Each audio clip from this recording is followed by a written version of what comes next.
All right, I'm here with the one and only Vince Maroney to talk about festivals, music, and all things considered.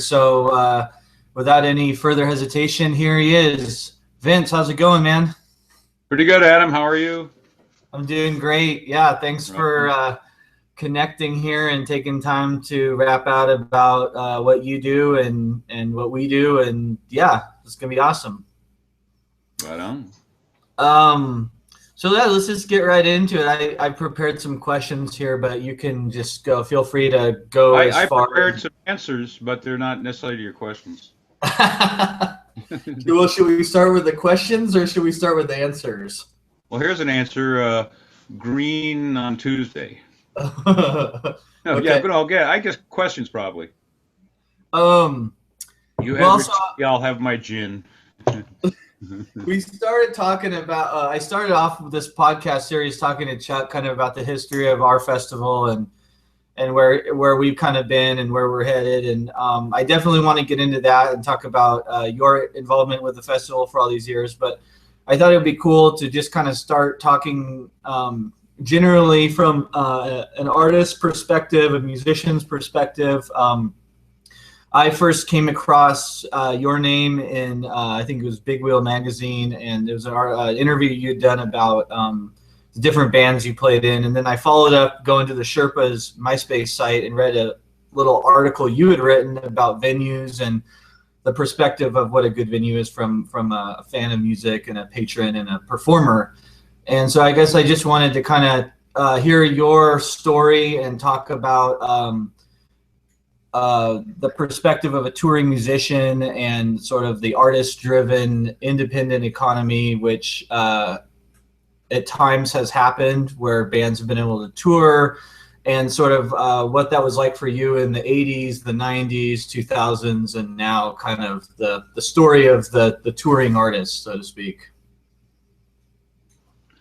Okay, well, let's see. Where do I start with that? There's a lot of ways to start with what you just mentioned. Yeah. Well, I'm not sure how it is now because I haven't, the last tour I did was a pretty well financed tour, and so I got a different perspective than I was used to, I guess.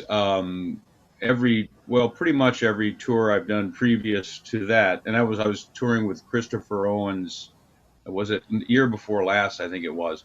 Um, and I had recorded with him and played the sax, flute, harmonica. So I was touring with him, and that was hotels and flights, and uh, you know, and a lot of it was in Europe and in Asia, and that was really good meals and like great what do you call it?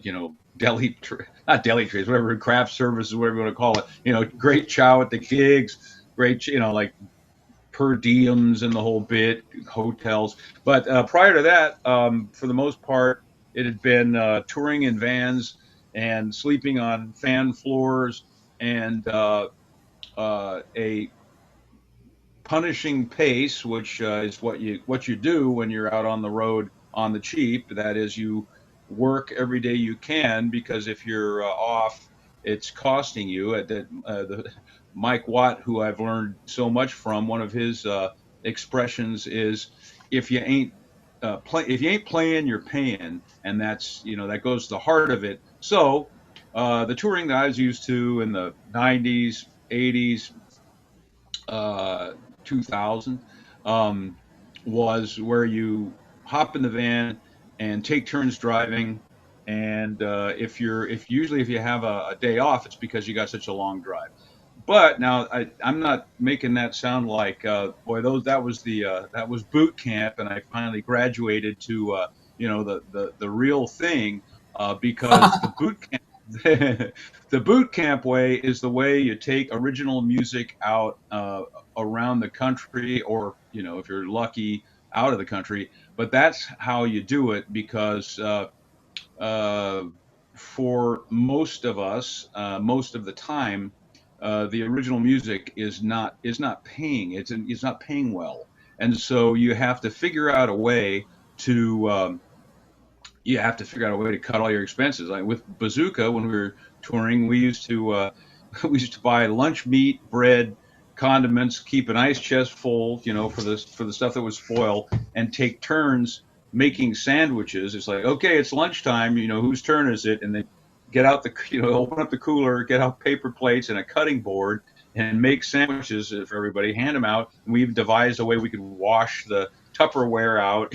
Like so Wow. that was a way that we were able to afford to tour, because you eat, if you're eating a couple of 3 meals a day and you got 4 people, that's a lot of dough. And if you can cut your expenses, that's what you do. But anyway, that was touring life, and it was really great because you knew what you were doing it for.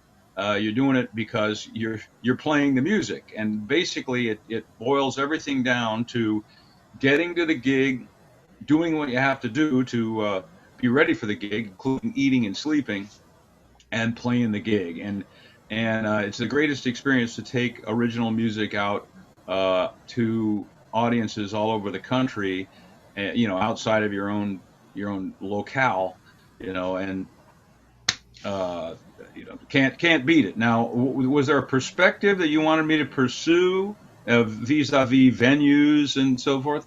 Well, I mean, I think that that's sort of what I got from that first article I read that you actually posted on your site, in terms of kind of all the things you're saying, and then like the best of the best venues that you played at in that, in those experiences.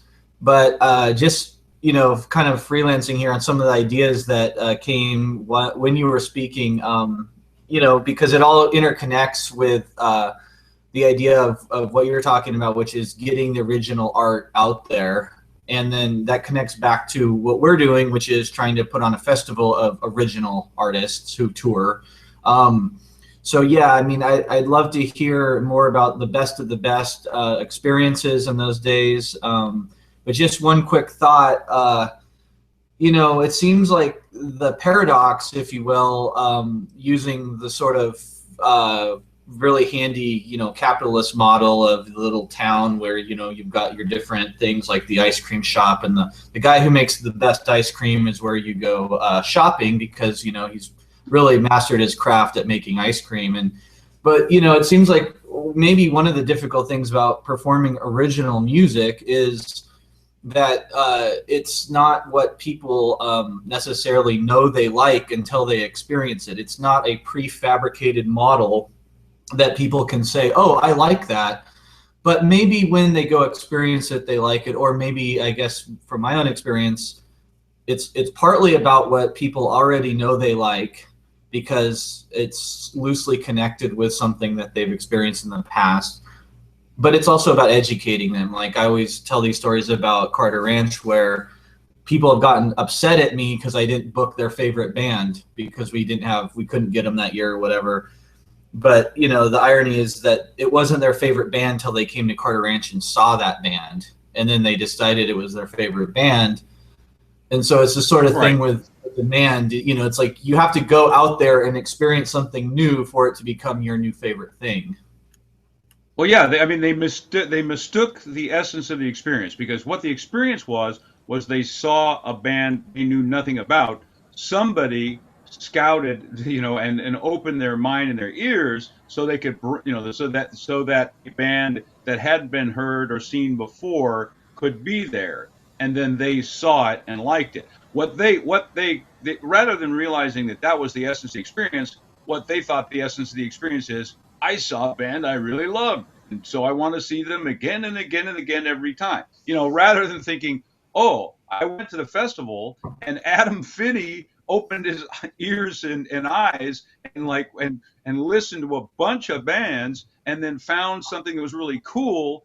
And so I get to experience something because I can't go out there and do that. I work my job, whatever, as a fireman or bricklaying or whatever. So I don't have the time to open up every press kit and look through, YouTube, and listen to every, whatever MP3 that comes my way. So thank goodness Adam did it, because the essence of the experience is I went to the show and somebody found a cool band that present to me, and I got the experience of having no idea what it was and digging it. But people don't realize that, they don't get that that's the essence of that experience. They think the essence of the experience is, yeah, I saw this guitar player that lit his hair on fire and it was so cool and I never want to stop seeing him again. Yeah.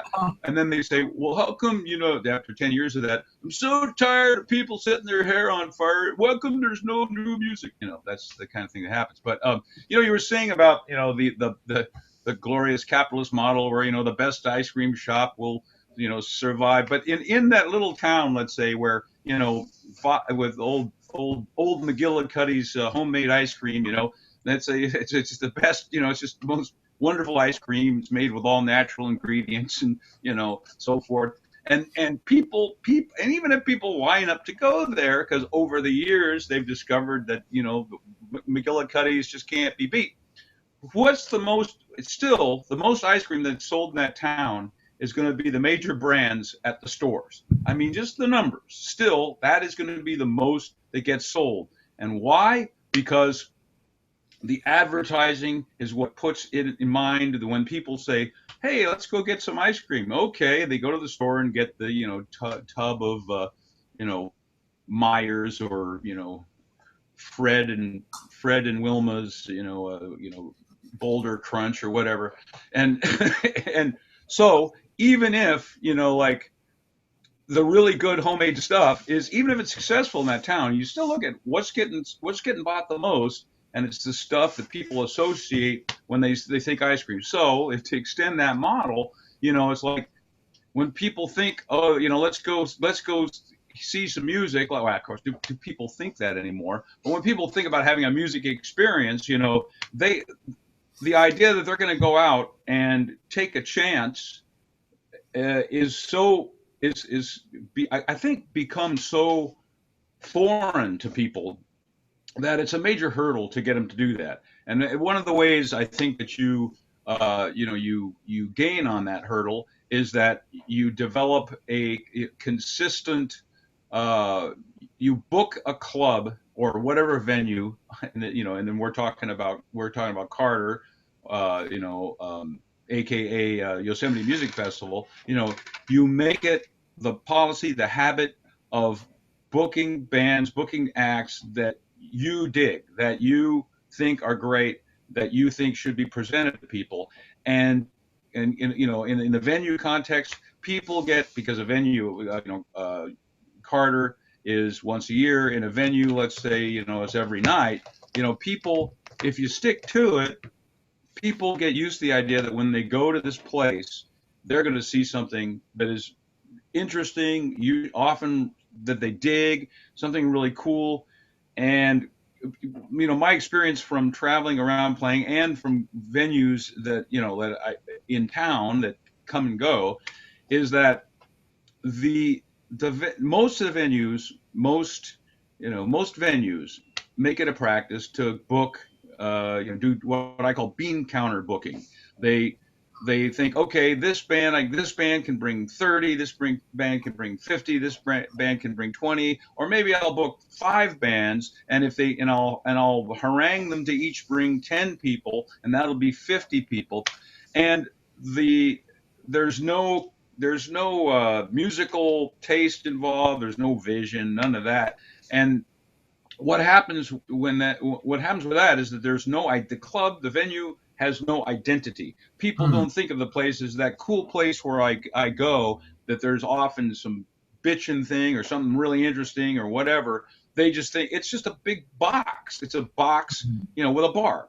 And that is the majority of venues, especially in LA. Right now, Cafe Nila is doing the thing where Dave Travis, God bless him, books according to what, he goes way back in the scene. He plays in Carne Asada. He's been a documentarian. I mean, he's been involved in the scene. He was he was with Boomer, Mario Lally. He was involved in the first generator parties on the desert. He's hardcore. He's involved. So when he books bands, it's the bands he wants in his club. Consequently, you go to Cafe Nila any night of the week, and there's going to be something interesting, compelling.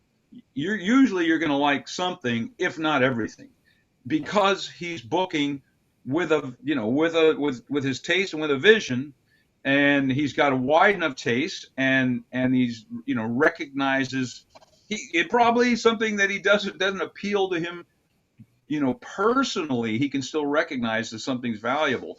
So that's the model that gives a venue an identity. And the bean counter booking and the MBA, business school booking bullshit is how you're going to have a venue that has no personality, no identity, and then you have to advertise it, and you convince people with your advertising that you go in there, just going in is a great experience. I think that modern big festivals and stuff probably have something akin to that, where it's just the advertising is such that, and the branding, as they say, is such that you buying your ticket is a fun experience. It's like, oh shit, yeah, I remember last year, man, there were 2 million people, and I couldn't see the stage because of the Coca-Cola balloons, but yeah, it's like it cost me $340 to eat, but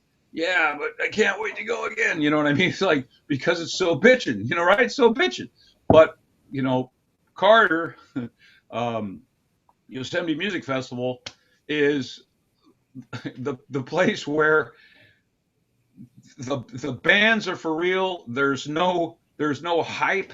And I think people, without the hype, I'm afraid that any more people don't know that something is bitchin' without the hype. Or the majority of people, they wouldn't know an excellent experience, if it slapped them in the face. So I don't know if excellent experiences slap you in the face, but it depends on one's taste. But yeah. But yeah. So I mean, kind of covered a lot of stuff there. Well, I like how you brought it back around to the big festivals, because that was another thing I wanted to kind of touch on with you, and we talked about in the last podcast, just Chuck and I, and from our perspective. But I mean, there's a Huffington Post article that came out some point last year, and it's just about the industry, the festival industry now, this multi-billion-dollar industry. So it reminds me of almost like a Michael Moore documentary, where it's like the tide that lifts all ships or whatever. It's everything's booming except for the musician, right? From what I understand, even though the festivals now, our country has gotten past the sort of Woodstock, what they called it. They had this the Woodstock ordinance, where people couldn't do big festivals because they were worried about 500,000 naked people vandalizing and doing hedonistic things in their small, quaint community. So we've gotten past that. And now there's actually, hundreds. I think the number I saw was like 300 festivals with over 20,000 people a day, daily attendance, or something ridiculous like that in the United States, from Memorial Day to Labor Day. But, and with it comes this multi-billion-dollar industry. But from the vantage point of bands who are working hard and putting out quality music, from everyone I talk to, their lives have not been directly made easier, or their craft hasn't, they haven't had new opportunities to showcase their craft because of this multi-billion-dollar industry. In fact, like you said, without the hype, it seems as if people aren't even looking for the quality, excellent experiences that might just be right around the corner in a bar or coffee shop that is not necessarily, or a venue that isn't necessarily connected with said hype. Well, let's look at the development, the evolution of the current festival reality. Okay, it didn't start out the way it is now. Now, and I'm gonna, of course, like I always do, make everything into some giant treatise. But um, there have been phases in music in our, um, in recent history. I'll stick to. I mean, recent as in uh, 50, 60, 70 years. Where where something becomes enormously popular at the grassroots level. People, and usually it's because of a context. It's when people are bored shitless of what's going on, and then something comes out that excites them, and there's a groundswell, and it happens organically, and people catch on to it, and then somebody, one of the money people notices that, and then they go try to buy it up and get control of it. They get control of it, and then once they get control, they're not in the business of adventure. They're not in the business of they're not in the business of the creative part of it. They're in the business of learning how to control it. So they stamp out 500 versions of different, just sort of with some variations of what caught the public's attention. Once they get a hold of it, it takes them a while sometimes, it did at first anyway. And then people get bored of that, and then something else springs up, and people get bored of that, and when it gets co-opted, because we're talking about things being co-opted, and then and so forth. Now, it happened with, like, what was called race music. It was like people caught on that black people were just killing it. When you had like this, you had these like big, white big bands were sounding kind of, they're nice, they're pleasant, and there's a lot of good music there, but then they heard what was happening with, it was like, Fletcher Henderson, Count Basie, Duke Ellington, and of course they went, whoa, and caught on. So then you had people that went out and started signing them and marketing it and everything. Of course, people never got bored of that, thank God. But it was grassroots, groundswell. People were catching on to it because of its innate goodness. Okay, and yeah, I mean, I'm not gonna make this like I'm not. There are gonna be some gaps in this chronology, but okay. So and then you get like people like Elvis, the famous Elvis Presley, right?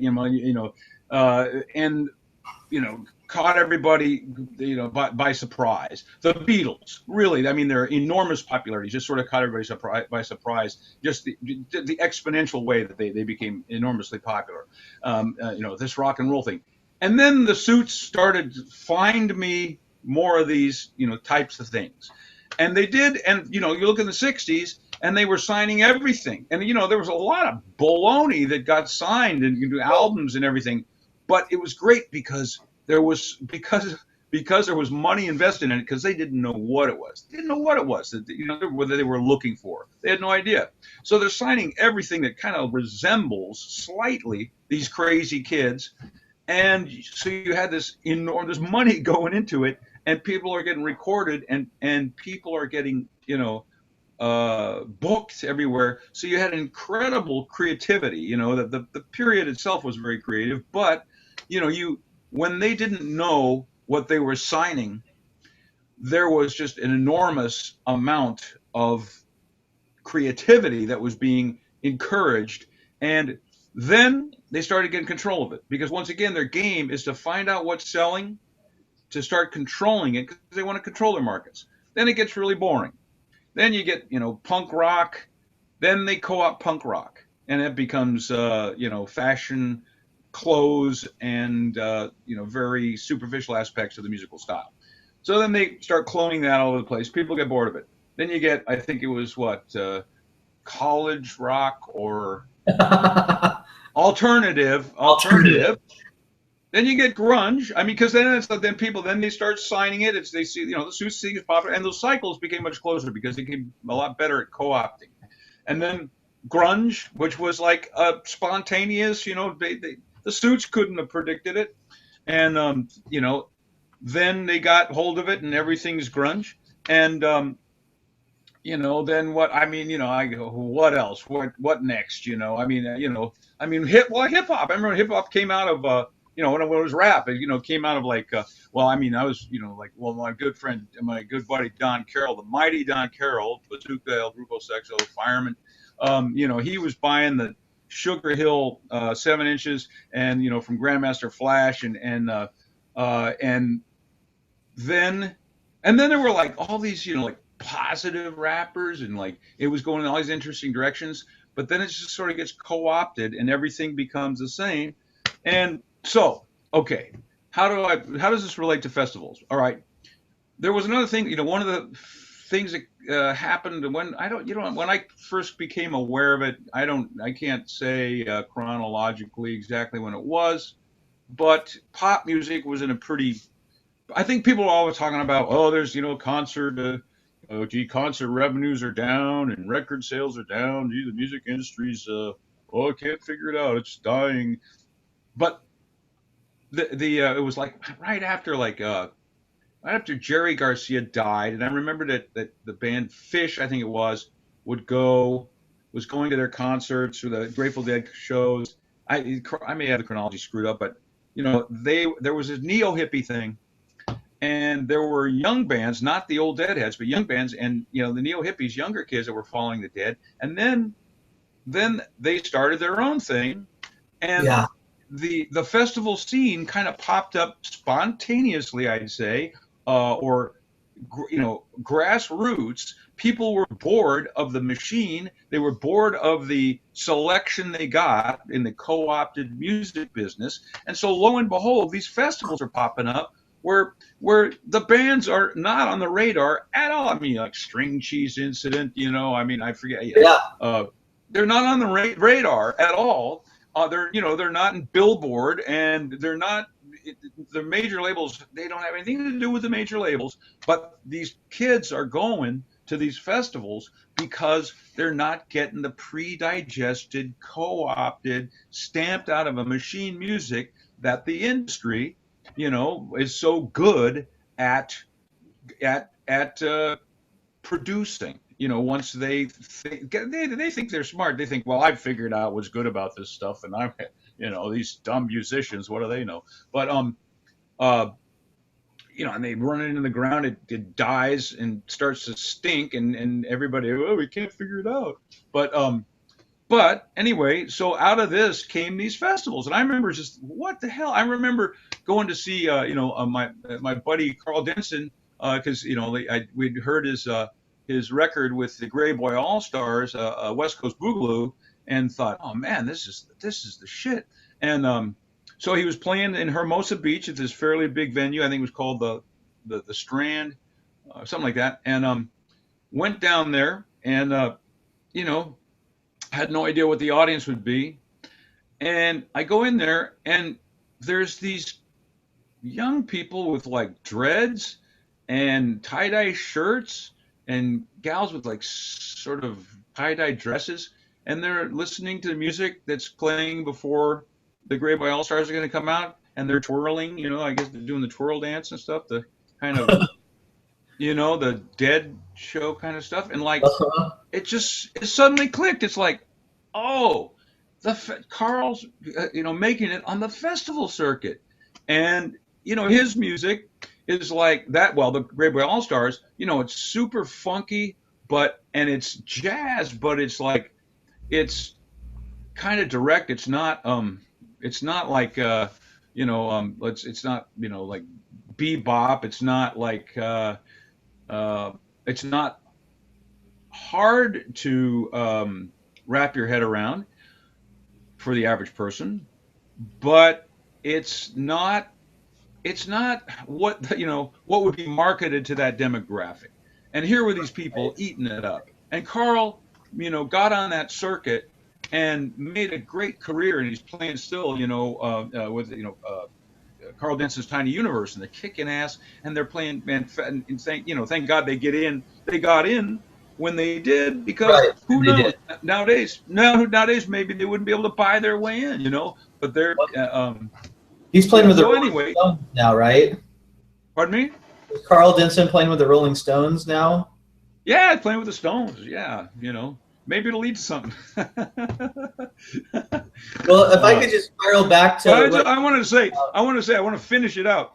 So Yeah. now the festivals. So once again, the suits, the promoters, the big money looks around, goes, "Oh, the festivals! The kids are loving the festivals," and they just jump in. And so yeah, you got more festivals than ever. Oh yeah, but then they start to get corporate sponsorships, and the whole it turns into a machine. And the next thing you know, when it turns into a machine, you get all the smarty pantses that go, "Well, you know what? Why should we pay bands? Why should we pay anybody? But only the ones we just definitely need to pay, and then everybody else, we're going to create this like Shark Tank where everybody tries to push the other one down to get up, like so they have you play, it's like they have you play for free, with the promise of, well, if you play for free and you bring 5,000 people and totally love your set, then next year we'll let you play for free at the stage where 10,000 people can see you, and like, oh yeah, the year after that was 20,000, so they don't pay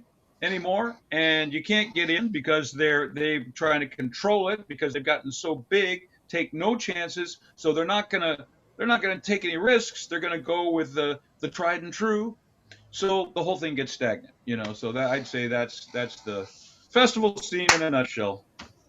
Well, that's brilliant. I mean, that's the story that we've heard, and I've heard partly because of talking to you and getting having you fill in the blanks, and it's great for people to hear that because I think people tend to sort of be optimistic about culture and what's happening, and when you see 50,000 people together, it's like great gathering. Everyone's here for the gathering, and I think there's a lot of wonderful things that can. I've seen a lot of rallies in Berlin, on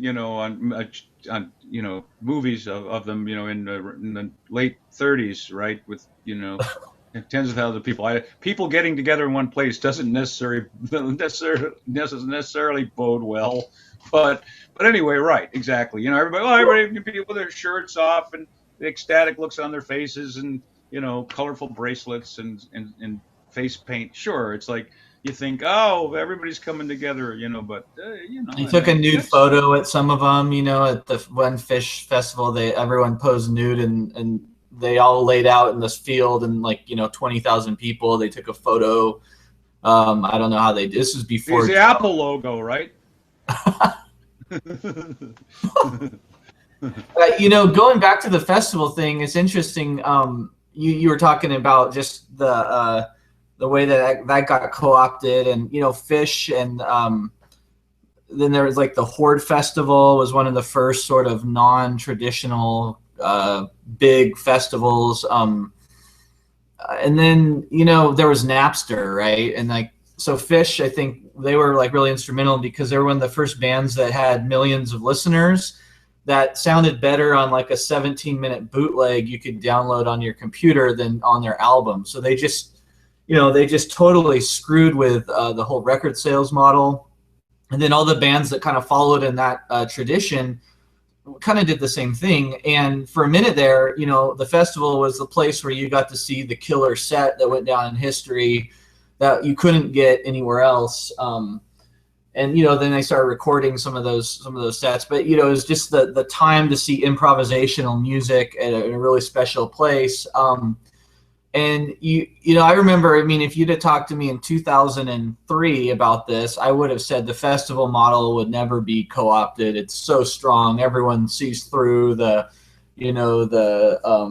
snares of the big business, co-op model. But I think there was one weakness to the festival model, and the weakness was, everyone was, even going back to the Grateful Dead, who never, who stayed sort of a non-mainstream, I guess, musically for even though they're so huge, they kind of did their own thing. And bands like Widespread Panic, who had their own record label and managed themselves and retained autonomy that way.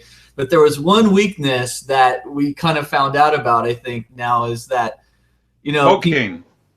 people were hip to, the whole music industry thing. They couldn't package it in CDs and take over it that way. But just the idea that a bigger and better party, if you're going there for a party, what's the one thing that corporations can offer is they can offer a bigger party. So we started to see these, bigger festivals and bigger and bigger and bigger until, a 500,000 person festival, convenient with all the modern, affordable luxuries like, porta potties and shower trailers and like you alluded to, corporate branding inside it. And I know that Icy Hawks in LA posted a thing when they were at Stagecoach about the Applebee's flyovers that were happening. But, I think that's what happened is just they, were able to provide such a bigger arena for a bigger party that if the festival is about, people coming out and celebrating and getting together, then, the odds go up for your hookup, It's like, well, let's see, 30 people, 1 in 30, well, 500,000, okay, I got a shot, And and I remember being a kid, and the owner of K Otter Records came to Cal Poly, and I asked him this question about like Woodstock costing $6 in 1969? Yeah, but that's what an aircraft carrier cost back then. And then it's like a festival in 2001 cost $200. So like it didn't make sense. Like if you looked at our economy, it wasn't necessarily that. It was only about 10 times bigger. So a pair of jeans cost 10 times more than it did, but a festival cost more like 25 times what it did. So why was that? And I think that's when at first it was just trying to make the festivals better, but then this massive giant machine that could produce this humongous festival, and we've gotten out of the point where they don't even call booking agents anymore. They're not scouting bands. They're called programmers, and they're literally going through and programming in the best acts to get the widest range of demographics to their event. And that's kind of what you were alluding to and talking about in terms of the let me ask you a question. Are they calling, does anybody curate them? No, because that's I'll bet somebody's curating a festival. Well, just a little bugaboo of mine, the curating thing. But yeah, well, right. It's like, and you think programming it, and it's like, well, let's use a little science here to, like, to make sure we can, rope in the widest variety of customers. It's like you're using a means, or you're using a means that is no longer about music that excites you, a performance that excites you. You're trying to formulate something, turning something into a formula, and applying it for your goal, your purpose, but it's removing the actual the real deal. And once again, it's the smarty pants principle. It's like you start, instead of hiring. Oh yeah, this guy, this gal's always been hooked up with everything that's going on. I remember she told me about the mushroom explosion in 2008, and like nobody knew about them, but they were awesome. And then the next year, they were playing in front of Sonic Peppers, and they were like fucking killing it. You know what I mean? It's like, they no longer do people find those people that spend their whole lives, just looking in the nooks and crannies for what excites them. No, because like, well, this guy's got this, business statistics degree from MIT, and he likes music, he likes music too, and but he's really good at just plugging in the numbers and making it work. It's like when you go from the gal that discovered mushroom explosion to the guy who looks up Pitchfork on his iPhone, and has a degree in business and statistics, and knows how to create the perfect marketing combination. That's when things start to stink. Would you say that nowadays one of the challenges that all parties interested in pursuing and a model where we're actually showcasing the best original artists and giving them a chance to play. Do you think that one of the challenges for artists and promoters and venue owners and everything is that we're also far apart and spread apart? I mean, I remember my buddy Curtis from the band Monkey saying something like in 1994 there was like over 300 all ages clubs in California that would on any night of the week have bands, and I'm sure you played in some of them, and I remember growing up in Mariposa, there was a club at a skate park in Sonora that had national touring acts. There was a club, there was a series of venues in Oakhurst at like one of their halls there. I think all sorts of bands played there, but like the famous one is Blink-182 played there before they were signed to any label.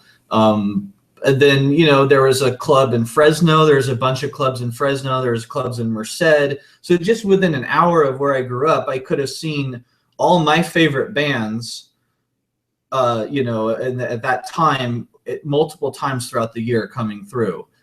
Because I was kind of into that kind of music, I was into like ska and punk rock at that time. But it seems like then what Curtis then went on to say is that by 1999 there was like 12 or 15 in the state, that were having these bands play. And so would you say that like one of the issues then is that for bands and for patrons alike is that things are just so spread out, and there's something cool like Cafe Nella going on, but maybe people don't know about it because they didn't grow up in a town with anything cool like that happening. So they're going to have to like be retrained on how to find these things. Well, I don't know. I mean, if I'll have to take your buddies from Monkeys word on that, because I haven't tried to book a tour for a long time, and so, well, that's not entirely true. For a while, I was trying to book shows in and around uh, uh, Carter, and it was tough. It Yeah. never worked. And then trying to get up north, to the Bay Area, and I think that it must be a function of that because it used to be easier, and so maybe it is just sheer numbers. Um, so that makes sense. One,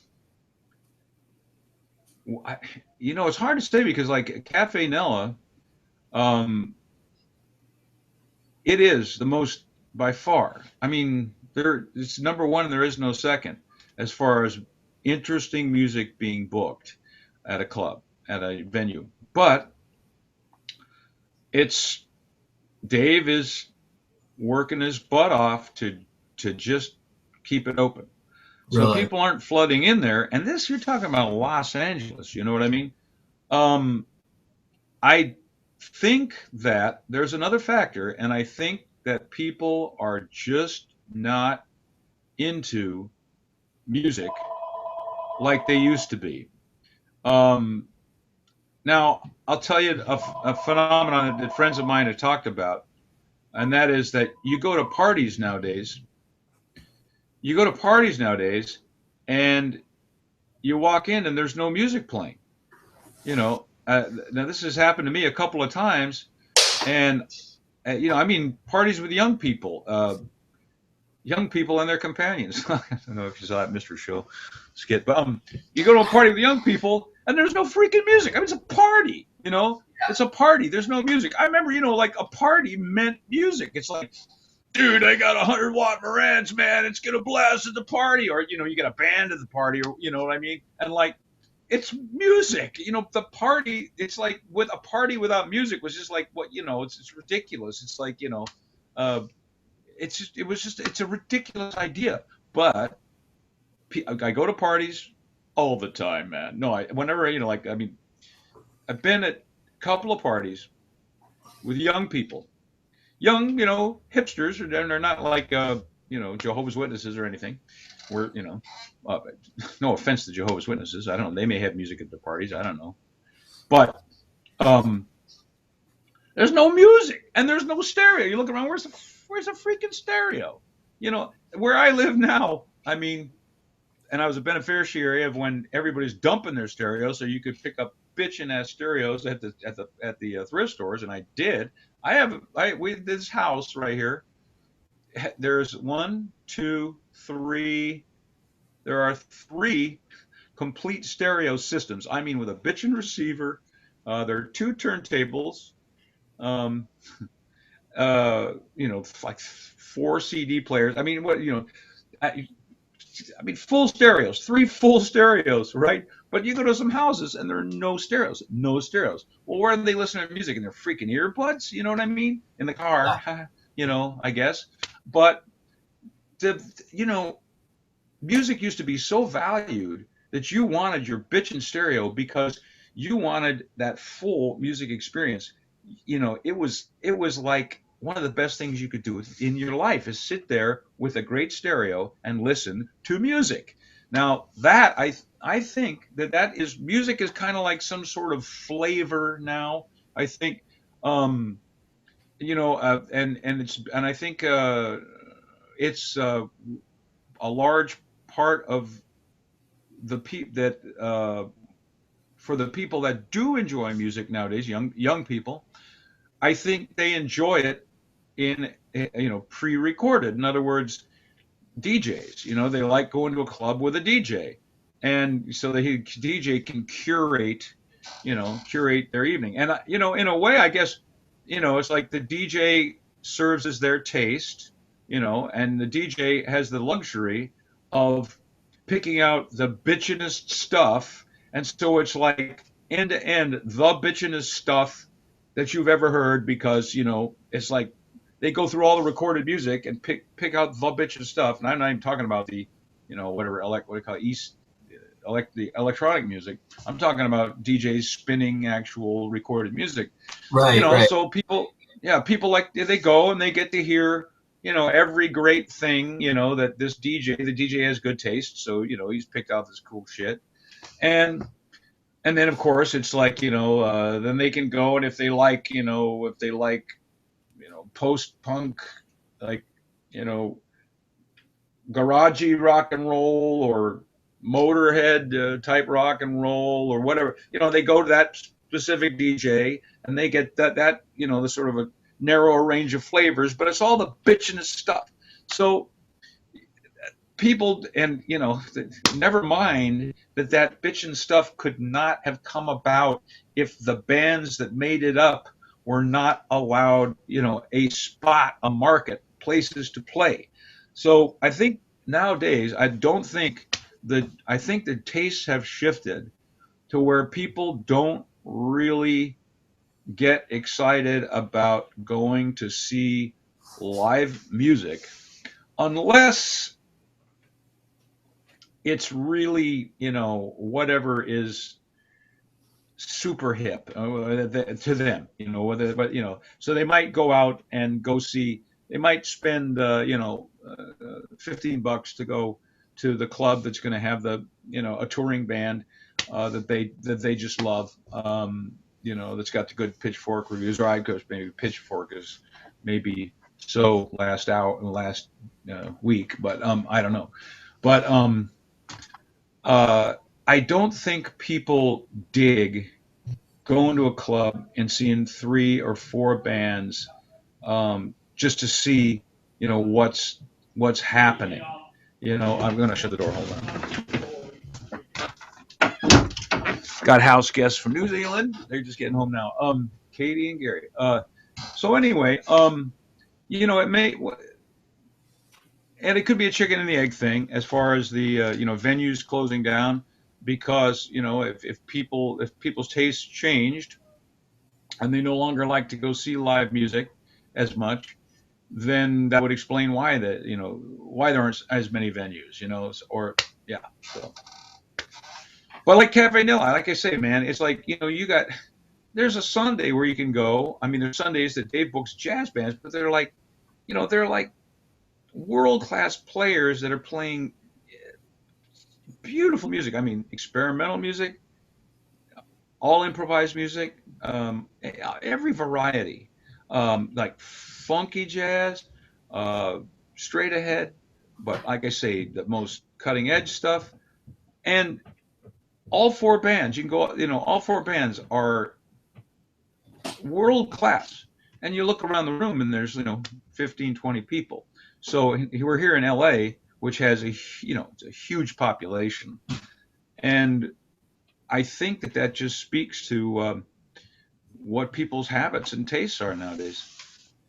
Yeah, and I think I've heard some studies too that like people in LA of like the whatever 20 to 33 demographic, whatever that's called, have some of the like those downtown have like the most disposable income at their fingertips of any city on the planet, right? So theoretically, that generation of people should be going out and seeing live music and check. They should be able to go out and check stuff out if they knew, if they were interested in it.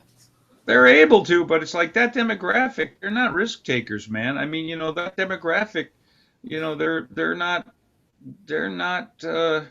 I mean, I hate to tar anybody with a broad brush, but I'm gonna do it.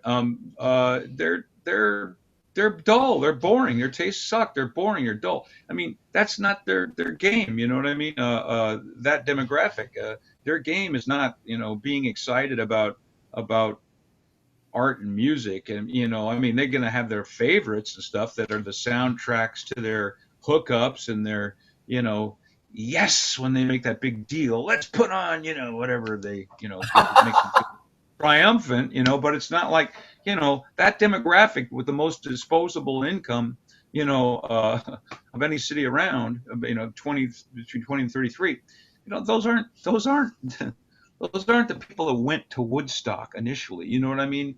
That isn't the hoi polloi. That market, they're not known for their, adventurous tastes in art. You know what I mean? And in music, they're not, they don't live, they're not living for music. They're not, like I say, they're going to hop down to the bar and see some sort of, dress up band do a sort of a swingy gypsy thing, and or period costumes and a bit of a show and a real professionals, but they're or a DJ, like I say, a DJ, and who just knows how to massage their pleasure centers just right. But they're that demographic. No, they got the money for it, but that's that they got into that demographic is what precludes them from wanting to go out and check it out. Well, that's If they went to Nella, they go, where's my, where's the, wait a minute, where's the 18-year-old Scotch? Where's the, or maybe Scotches yesterday, yes, last week, where's the, craft beer? Where's the, I need 14 taps with, alabaster purple ale and, Whitney's, Bangladeshi roasted malt, thing, whatever. I mean, uh, the places that these people go to are pleasure dens, and you should check them out, man. I mean, it's like, they hire a decorator to make it look funky, but just tits. I mean, everything is in its place, and spend tens of thousands of dollars, or depending on the place, hundreds of thousands of dollars, decorating it to make it cool and funky with the old school look and some little quirks so that it's sufficiently urban, and every amenity, every you know fashionable craft beer and the wine list and the all the booze is, and I like all that stuff, but it's like, and it's all expensive to keep the riffraff out as well. So those are the components. Those are the components that demographic goes for. And I mean, like, look, man, I get emails from bookers that book the joints that I'm talking about, and they're like, hey, saw your band on YouTube. Yeah, really good sound. We'd love to have you play at our place. And then I get a hold of them, sometimes because usually you just recognize them. Oh, these are idiots, and they go, well, yeah, we'd love to have you play. How about a Tuesday? And if you can bring, 25 people, and we just have a pre-sale of 10 tickets, $10 each. But that's, you can price your tickets whatever the old song and dance. So the people that book these places, because it's like, you know the people that run these joints, they know how to hire a really you know fashionable decorator. They know how to stock the pumps with the best craft stuff, and they probably read industry reports on what the demographic wants. And they know how to do all that stuff. The only thing they don't know how to do is to book fucking decent music. And that's why those joints, their music is just, uh, it's about as dull as the demographic. So anyway, yeah, no, that demographic is not going out there looking for a bitchin' musical experience. They're going out there looking for their little comfort zone. Well, our sort of take has always been the opposite of that, and I know yours has been too. And I mean, for me, starting out with the festival, I was really influenced by this Buckminster Fuller quote about America needs to embrace homelessness or nomadicism as a viable way of life to survive. And so I had this vision of like a sustainable network of venues where people could just go and sort of like willing workers on organic farms. Incidentally, there is a willing workers on organic farms place right by my house, which, as you know, is Paul Vasquez's place up there, Hungry Bear Farms. He has a pretty cool thing going. I don't know how much farming they do, but he gets a lot of people coming in from Europe and stuff. We have a French foreign exchange student, and her one goal, incidentally, is to meet the Double Rainbow guy. But that's sort of an laudable goal. Yeah, she's just she's totally locked in. But I think that this sort of idea of like venues, this model of venues, and the sustainability of a venue, and having people work, whether it's growing food or whatever that they serve there. I mean, I think I kind of had this vision in my mind as sort of a cross between a roadside diner and a venue. And the best roadside diners a lot of times have a little farm in the back where they grow food for their customers. So I kind of had this vision in place of people going and volunteering at these venues, and bands kind of hopping in this network of venues. And the festival is sort of a way to sort of facilitate that, because if you get a successful festival, then you could kind of keep doing it more. And that was like my original idea. And I grew up going to really cool venues, so I wanted to try to create that. And it seems like now in so many ways that I'm closer than ever before to doing something like that, like being able to have a venue, or even like now with Airbnb. I mean, you could have a camping space at your festival grounds where people could come in.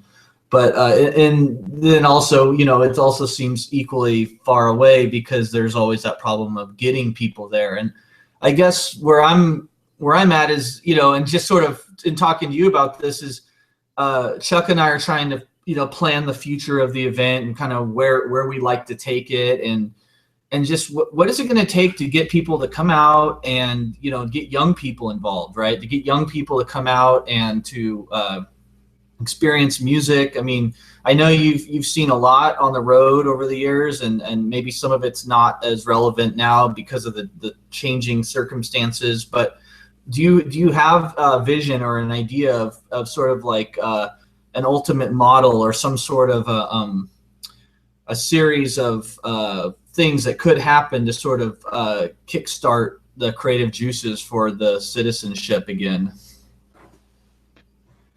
It's a tough one. You can analyze the problems. You can point out what you see has gone wrong and when it's gone wrong. It's a lot tougher to to come up with a plan to create what you would prefer to be. Um, However, it can be done. I think young people have to be inspired for some reason. Something, it has to be exciting for them. I remember when the El Grupo Sexo toured in San Francisco for the first time, and one of our roadie Gumby, we stayed at Madame Wong's Chinatown Hotel, which was a Chinese residence hotel, and it was $25 a night in San Francisco, which even back then was, well, a quarter of what you had to pay elsewhere. And I remember Gumby, we were in the second floor, our rooms, and Gumby, leans out the window, and there's some punkers were, walking down the street with uh, backpacks and mohawks and bedrolls. And he goes, "Hey, we're here. Hey, come up here." And they came up and they hung out with us for the whole weekend and went to the shows. And that was a time, and we were not doctrinaire punkers. We were punk, but our music was different and challenging, I think. But they were into the excitement of a group of people who lived for music and creativity. The young people, and they were inspired by that to the extent where that's kind of like that was the most exciting thing that they did, and that was in their life. That was what they were drawn to and did. And I think the thing that had, if young people now can be inspired to see that it's not a style, it's not a fashion, it's an activity, and that Carter is providing that and there's nothing else going on at Carter. There's no business plan. There's no profit. What do you call it? Profit. What do they call that? Profit ratio or whatever. There's no. Yeah.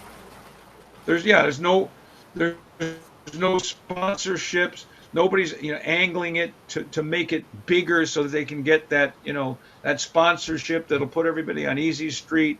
Nobody's angling to book the festival so they can become do a good job there so they can get picked up for the other big festival, and it's all about the experience of a variety of music and performance that exists for that alone. In other words, for the experience of the person at the event, and to be around others who are drawn together not because of their demographic, not because of what their tastes in clothes, not because of their age group, not because of their but because they dig music that is being created and performances that are being created for the sake of that itself. And how great the level of music is in all of those styles that you book there, because that is the underlying motivation for the bands and for the people who work there. So if that can be distilled, that message can be distilled and get across to young people, and in an atmosphere that couldn't be more relaxed, couldn't be more corporate, a more corporate free zone that is not overrun with security and people that are in quasi military or quasi police clothes so that that they're the security, so that to obey them, but actually that people get along and do what they should do for the good of everybody, because actually people realize that that's how everybody can have a great time, and they don't need that overarching authority, symbology, and force. Those are extremely appealing things. All of that is extremely appealing to any human being who's got who's got the ability to open their mind and realize it once they get out of the form fit packaged model. So however that message can be distilled, that people can come there, and they don't have to, they don't have to save up all year to do it. They can bring their own food. They can bring their own drink. They can camp out in their tent. The showers are free. It's one price for the weekend, or even a smaller price for the day. It's inexpensive as hell. They don't have to spend a dime there if they don't want to. They can bring all their own food and drink. I mean, it's and if they want to spend a dime, then there's the food is cheap. It doesn't cost them a bundle at all. It's the bucolic and beautiful of a setting. It's like if the message could be distilled, so it doesn't take somebody like me going on and on about it.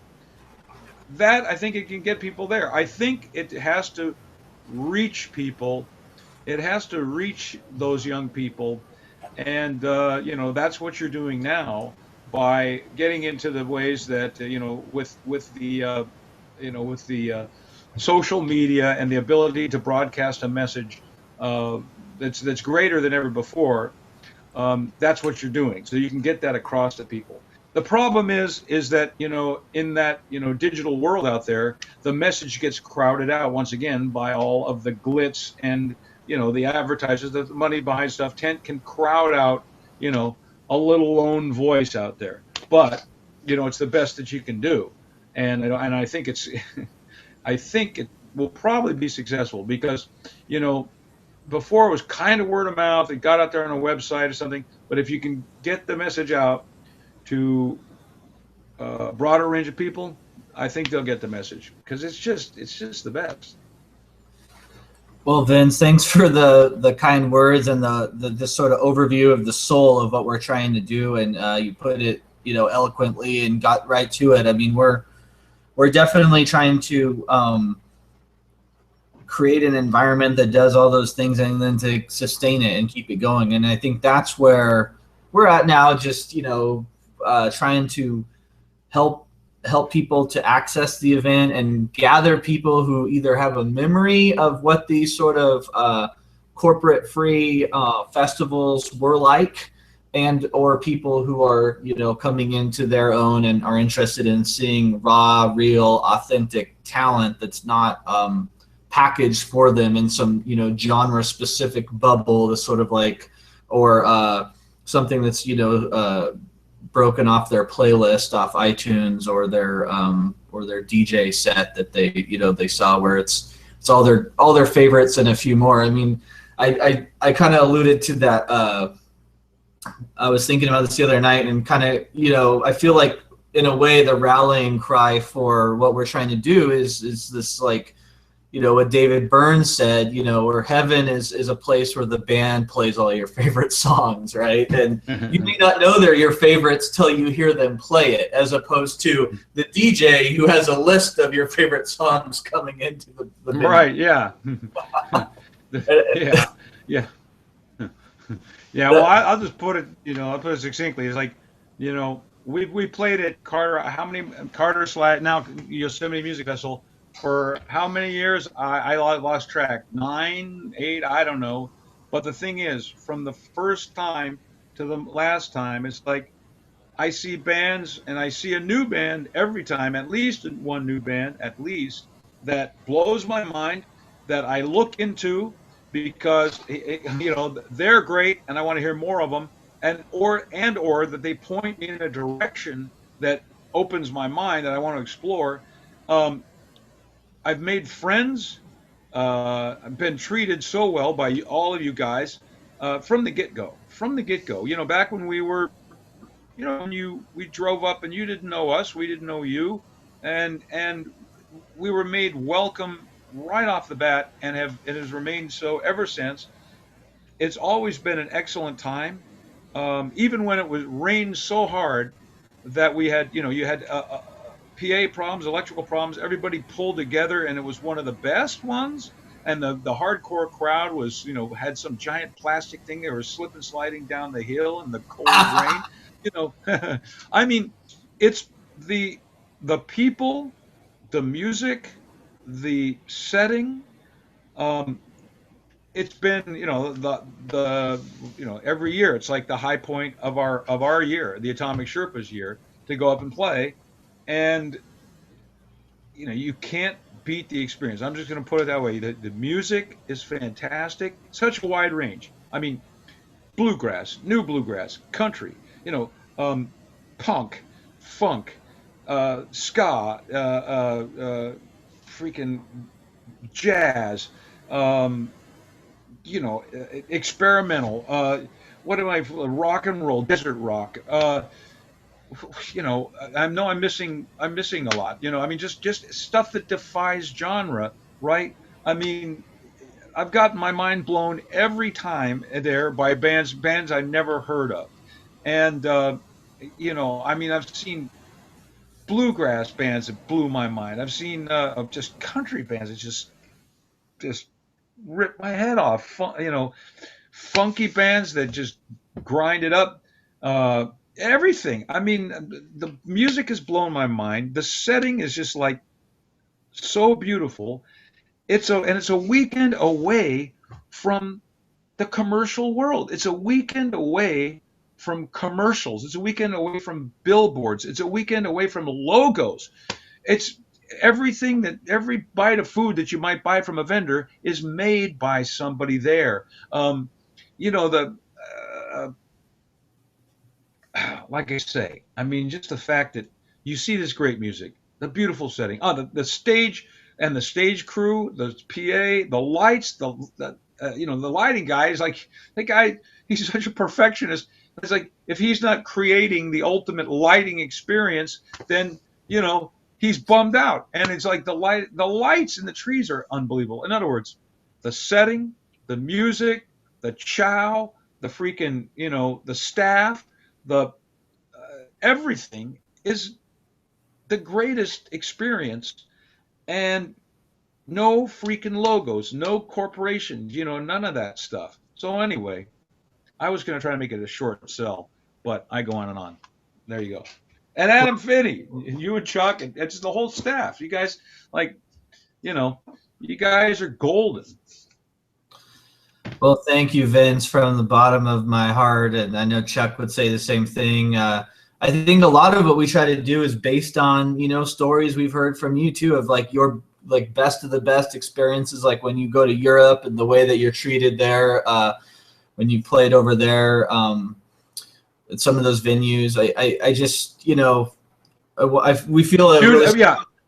You were talking about your idea of these, kind of sort of cafe or roadhouse, venues where people volunteer. Well, it's like when these venues in Europe, when I've been to, it's like, you go in, you load in, and you drive up and you say, well, okay, where do we load in? And they go, well, before you load in, you guys have been driving, how about a snack? And they lay out on the bar, there's some cheese, some meat, some yogurt, some juice, some beer, some wine, some loaf of bread, some olives. It's just like there, no, I'll have a snack first. Then okay, and then they help you load in, and then you do your sound check and everything, and then it's time for the dinner, right?